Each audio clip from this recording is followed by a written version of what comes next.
नमस्कार. आज मी तुम्हाला ना मँगो पल्प कसा काढून ठेवायचा तो दाखवत आहे. वर्षभर टिकतो हा आणि फ्रीजरला ठेवतो. आम्ही आता दरवर्षी काढतो, तर तुम्हाला पण दाखवते आयडिया. कारण का आंब्याच्या सीझनला आंबे भरपूर असतात आणि काय कसं काही माहीत नसलं तर काय करू शकत नाही ना. मग आता बघा तुम्ही मी कसा ठेवतो त्याप्रमाणे तुम्ही पण ठेवत जा. कारण तुम्हाला गणपतीत हवा आहे किंवा कधी तुम्हाला वाटलं आमरस करायचं आहे तर लगेच आमरस पुरी खाऊ शकता.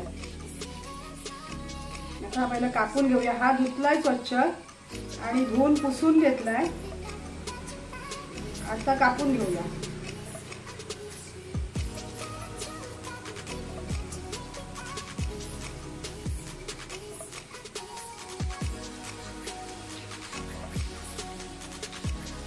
बारीक कापून घेऊया आणि मग मिक्सरला लावूया.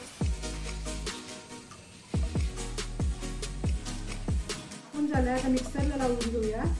आणि जर तेव्हापर्यंत तुम्ही जर सबस्क्राईब केलं नसेल तर मिक्सरला लावेपर्यंत तुम्ही सबस्क्राईब करून घ्या.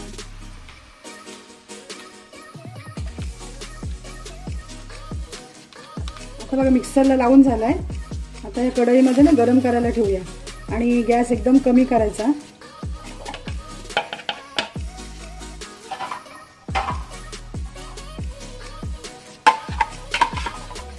आणि आता ढवळत ढवळत राहायचं. कारण काय तो नाही तर मग जर करपला बुडाला तर मग रस काळा पडेल.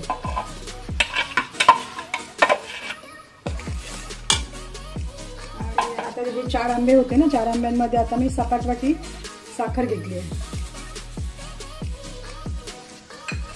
आता आमरसामध्ये साखर म्हणजे प्रिझर्वेटिव्हचं काम करते की तो रस आमरस टिकण्यासाठी मदत करते.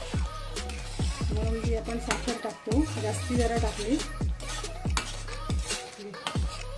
राहायचं आणि थोडंसं मीठ टाकायचं. आणि वेलची जायफळ वगैरे आहे ना ते आपण जेव्हा आपल्याला पाहिजे तेव्हा टायमात टाकायचं. आत्तापासून टाकण्यापेक्षा नंतर टायमात टाकलेलं चांगलं.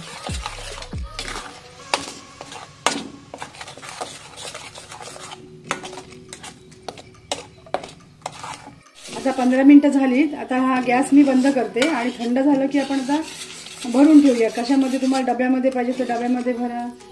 मी आता पिशव्या आणल्या छोट्या छोट्या त्याच्यामध्ये भरणार आहे. हे बघा हा आता थंड झालाय. आता ना ह्या झिपलॉकच्या बॅग आहे ज्या प्रेस करायच्या. आता याच्यामध्ये थोडं थोडं करून भरूया. ह्या छोट्या बॅग घेतल्या. तुम्हाला पाहिजे मोठ्या तुम्ही मोठे पण घेऊ शकता. आणि छोट्या घेतल्यामुळे थोडा हवा असेल तरी काढू शकतो आपण. हे असं थोडं थोडं करून भरून घ्यायचं.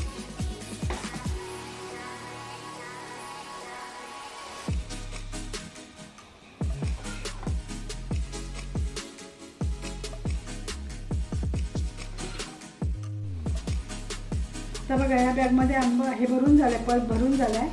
आता ह्याची ना पूर्ण अशी हवा काढून घ्यायची. इथून अशी प्रेस करत घ्यायचं ते खालून. अशी पूर्ण हवा काढून घेतली ना की मग आता प्रेस करायचं.